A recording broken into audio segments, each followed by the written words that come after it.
صرف غار کا قرب نہیں دیا، صرف مزار کا قرب نہیں دیا، بلکہ قرآن مجید میں سورتوں کو بھی ملا کر رکھا۔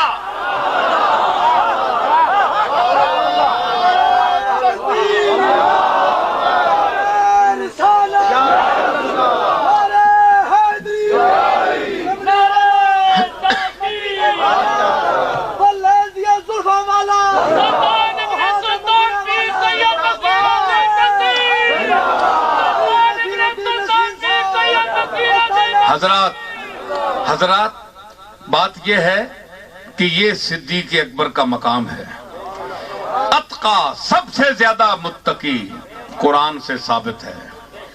تو اس کے اس آیت میں کیا فرمایا؟ اتقاکم اکرمکم عند اللہ اتقاکم، جو سب میں زیادہ متقی ہے وہ اللہ کے نزدیک سب سے زیادہ مکرم ہے۔ تو اس دونوں آیتوں کو ملائے تو مقام صدیق سامنے نہیں آیا۔ میں کوئی عقیدت نہیں کر رہا ہوں، میں کوئی صرف اظہار عقیدت نہیں کر رہا ہوں، میں قرآن کی بیان شدہ مضامین کو پیش کر رہا ہوں، اپنی طرف سے میں کوئی نہیں کر رہا ہوں۔ سب لوگ بیٹھے ہیں، بڑے بڑے علم والے سنیں گے، سن رہے ہیں، کوئی مجھے خوشامد نہیں کسی کی، میں تو جو اللہ کہہ رہا ہے وہ میں کہہ رہا ہوں۔ اکرمکم، سب سے زیادہ۔ آپ بیٹھے ہیں سارے، آپ میں سے کہہ سکتے ہیں مجھے کہ جناب آپ بڑے متقی ہیں، یہ آپ کا حسن ظن ہے، چونکہ مجھے اچھا سمجھتے ہیں، میری عزت کرتے ہیں، تو مجھے آپ اپنے عقیدے سے متقی کہہ رہے ہیں۔ اللہ کے نزدیک چاہے میں کچھ بھی نہ ہوں، میرا سارا عمل نامہ جو ہے، اعمال نامہ کالا ہو سیاہ ہو، آپ کو کیا پتا؟ آپ حسن ظن سے مجھے یا کسی کو متقی کہہ رہے ہیں۔ تو جب اللہ کسی کو متقی کہہ دے، اور صرف متقی نہیں بلکہ اتقاکم، بلکہ اتقا، اس میں تفضیل کے سب سے زیادہ متقی، تو اتقا کا جب اطلاق ہوا تو اس وقت صحابہ میں ثابت کیا ہوا کہ صحابہ متقی تھے اور صدیق اکبر اتقا تھے۔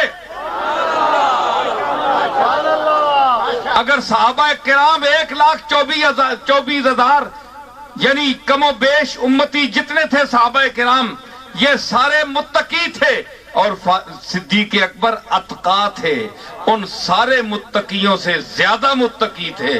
اور اس کی گواہی کون دے رہا ہے؟ کملی والا نہیں، کملی والا بھی دیتا تو ہم اگر نہ مانتے تو کافر تھے، لیکن یہ تو اللہ دے رہا ہے جس نے کملی والے کو نبوت دی ہے، جس نے کملی والے کو پیدا کیا ہے، جس نے کملی والے کو عزت دی ہے، وہ کہہ رہا ہے کہ اتقا وَسَيُجَنَّبُهَا الْأَتْقَى الَّذِي يُؤْتِي مَالَهُ يَتَزَكَّى۔